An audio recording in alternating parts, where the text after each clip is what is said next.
Howdly doodly do, ladies and gentlemen, and everyone else. Welcome to the Fashionably Late reviews of the Vale, Shadow of the Crown. We are always fashionably late, but we are still have words about games, maybe sometimes thoughts about games, but who knows? I am the host of this episode, David Mark Mooney, the glorious one, and joining me as always is the fabulous co-host, the glorious Amy Kate Alexander. How are you doing? Really good. Talking about a game I liked. Well, you Today. liked the other game that we just Today. reviewed as well, but you obviously do some downers for it. I liked it, but I also didn't like it. Is that how the Force works, ladies and gentlemen? Who knows? Who knows indeed? I forgot to do something, gaming. Did you forget to get all the general information? Yes. We have it. The general information is here. Ooh, it's a shame you didn't get this on the Fantasy Critic Gaming. Oh, shit. General information for the Vale, the Shadow of the Crown. It's on PC and Xbox One. Came out August 19th, 2021. Developers are Fallen Squirrel and Creative Bits Studios, and publisher is Fallen Squirrel. The genre is an RPG. And the description, a short description: close your eyes, become a warrior. Feel your enemy's rasping breath, I think it says. A foot shifts on swamping ground, the crack of steel on wooden shield. The Vale is an audio-based action adventure that sets out to breathe new life into the medieval combat and fantasy narrative. Amy, does it breathe new life? I liked it. What do you think this game is based on that description? I'm curious.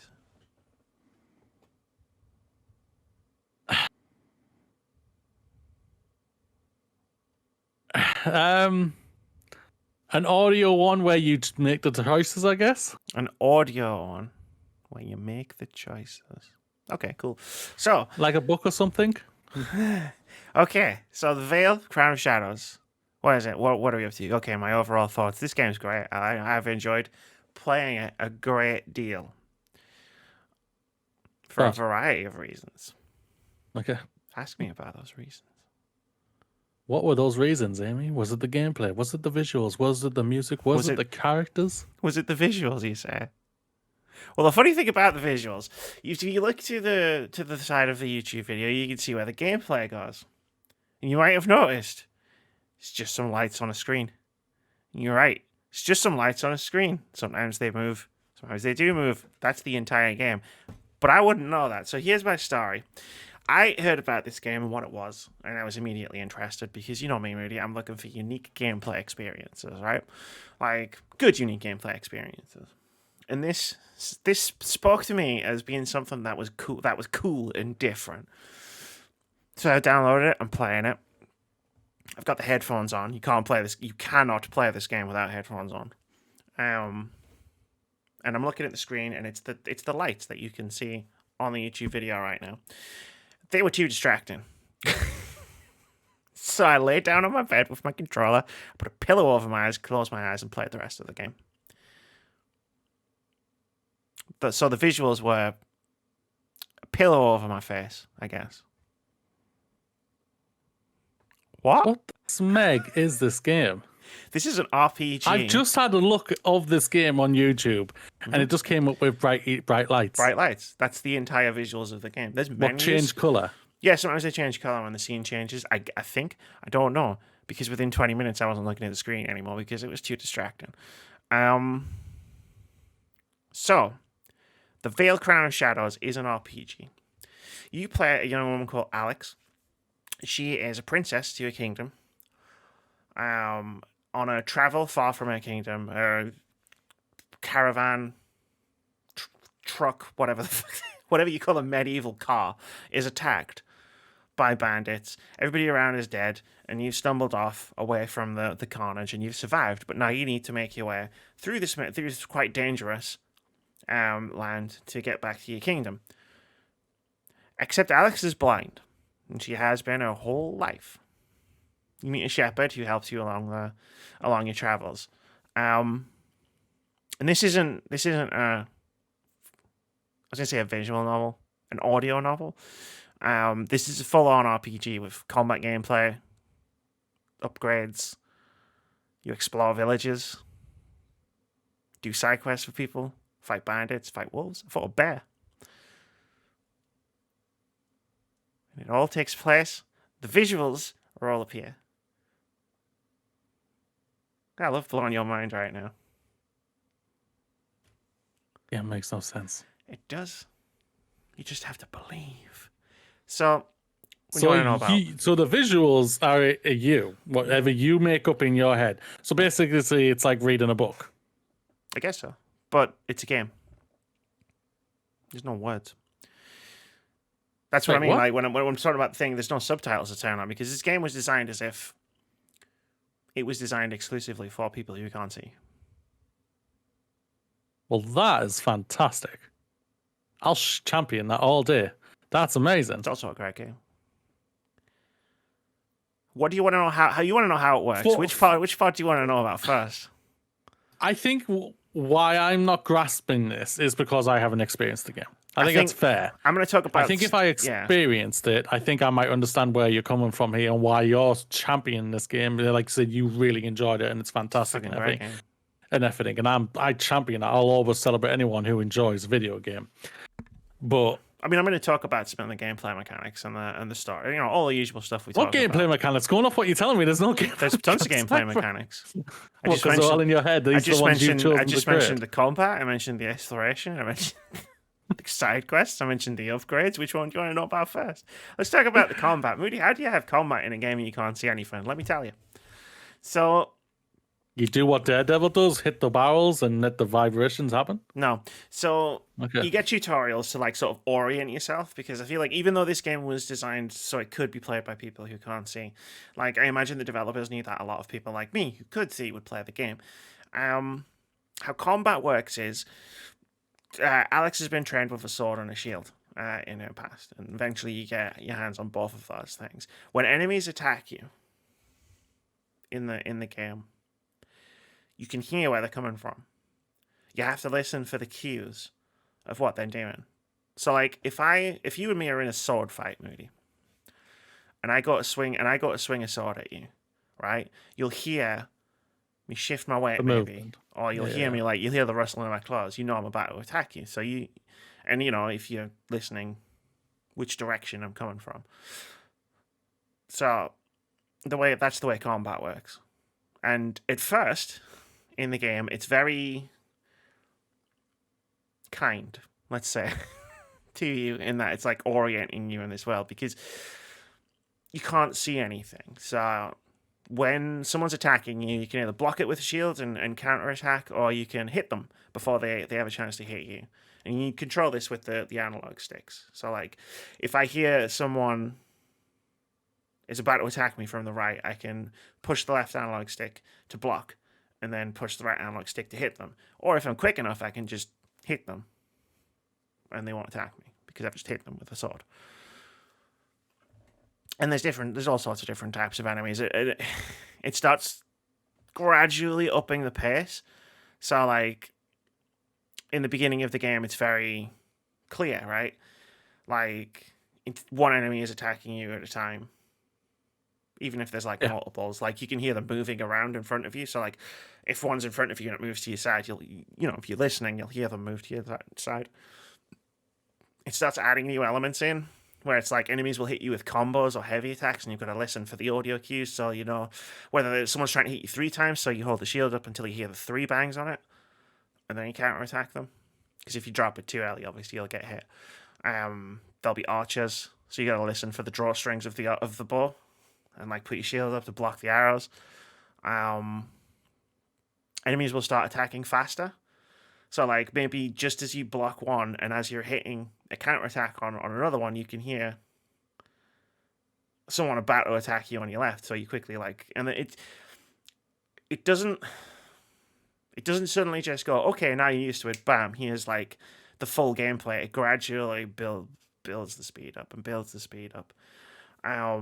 And it's all This is going to be a poor choice of words, but it's common video game parlance, I guess. It's all very readable in terms of I could constantly I always knew what was happening around me, like where enemies were, where they were attacking from, what to do. And I was lying on my bed with a pillow over my face, my eyes shut. So are you using a controller here to control everything? Yeah. So basically just the analog sticks. So like that's your shield. And that's So you heard someone moving to your left, so you raised your shield. Oh no, someone's attacking me to the left. And then you'll hear the sword hit the shield, and that's when you know you can counterattack. Cool. Oh no, someone's fired an arrow at me from the front. Block. Oh, I hear you. You're shuffling to the side. Yeah. I like I said, for me, I can't visualize obviously because until I at least give it a try, I can't really understand properly. I see where you're coming from. I understand it, and like that's an amazing achievement what they've been able to do to be able to allow people who are blind to be able to play this type of game. It's a cracking achievement. I'll take my cap off to these guys any day. Fallen Squirrel and Creative Byte Studios, well done. Like literally, well done for this. This sounds absolutely amazing. And it's all visual in your own head, and like, but you're hearing what's happening. You're creating the world and the fighting in your own way, and that's really, really well done. You're imagining everything that's happening. There's no, again, blue lights right now on the screen. I don't even know what they mean.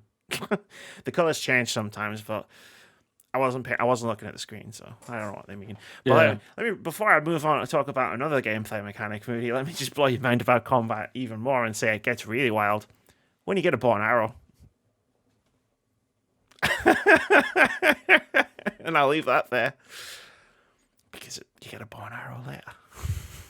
It's like watching Danny Gend in Rogue One, just firing off a blaster. Never thought about that. It is basic because he was blind. He was just like. Well, that's essentially what you're doing, right? Yeah, basically. Because if you think about it in terms of like in-game fiction, you're just.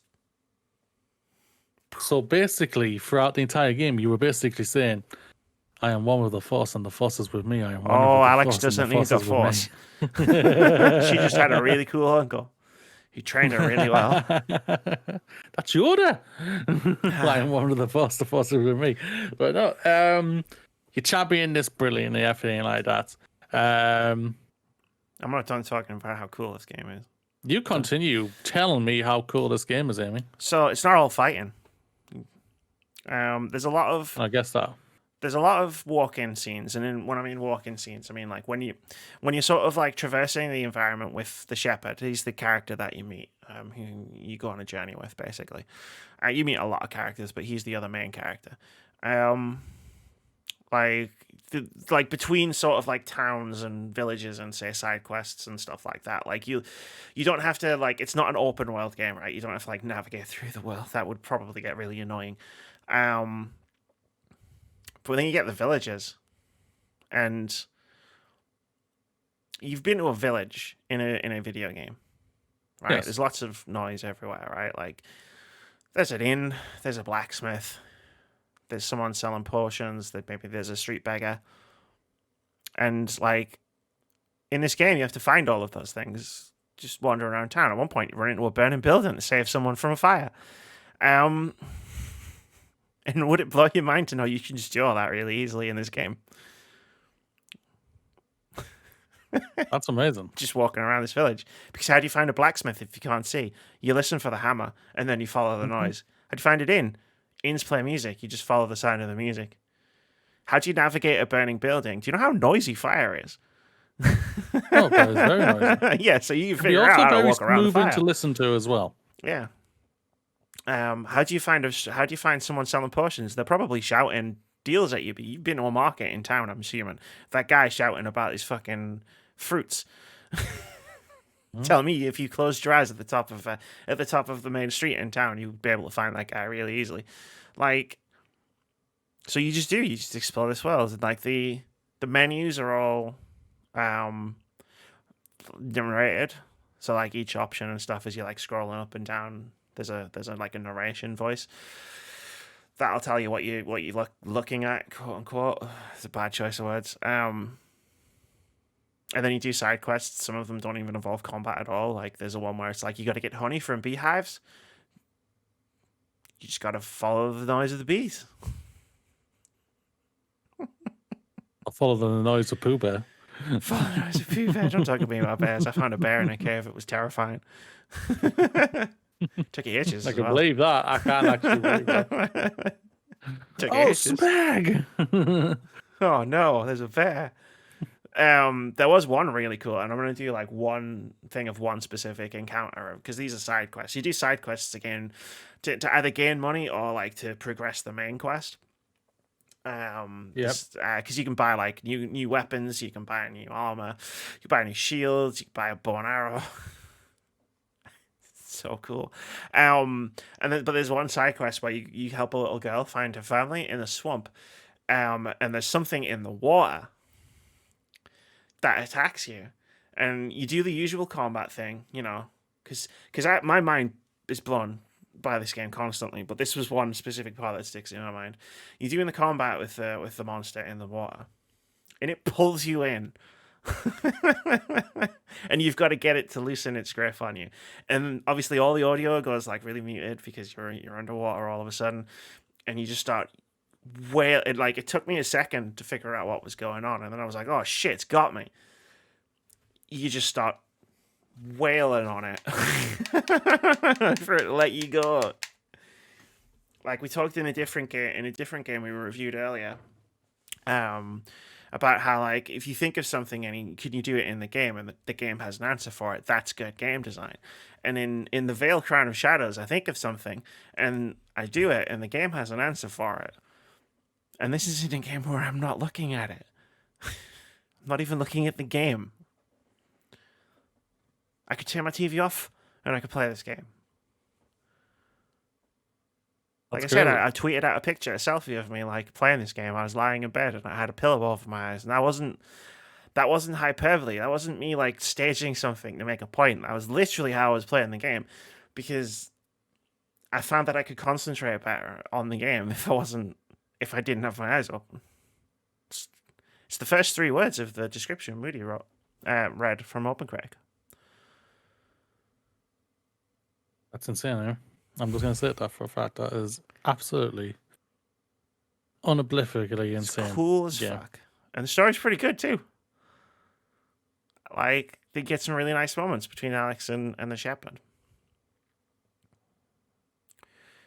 And he keeps yelling at me because he's like, you shouldn't do that, it's dangerous. And I'm like, yeah, fuck you. Then you hear it. Oh, yeah. Oh, wait, that was dangerous. That was dangerous, yeah. You should have listened to him.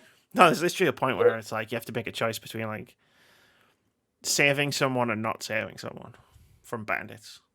And I was just like, no, I'm not going to follow you. I'm going to go and save this girl from bandits. And I just ran in there and slaughtered them. Amy, the bandit slayer. Apparently. The blind bandit slayer. Amy, the true blind bandit. Slayer. The true blind bandit. Slayer. Yeah.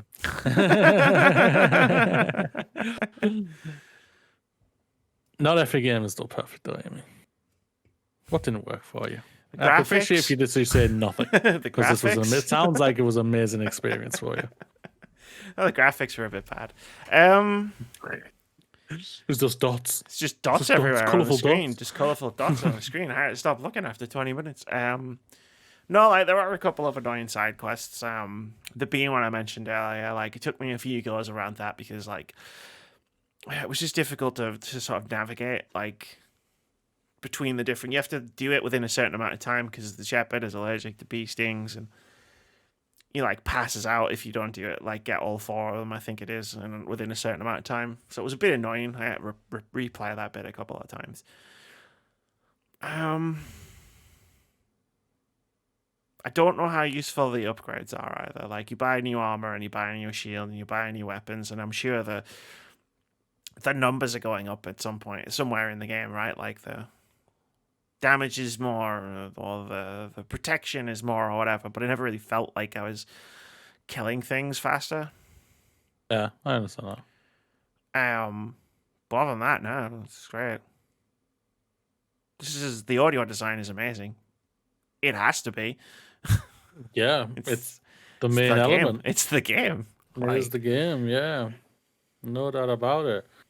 So, Amy, rattle off your final thoughts on the Vale Shadow of the Crown. The Vale Shadow of the Crown probably isn't going to be my favorite game of 2021, but it's going to be my favorite experience of 2021. Right? There's games I liked more than I liked the Vale Shadow of the Crown, and I loved the Vale.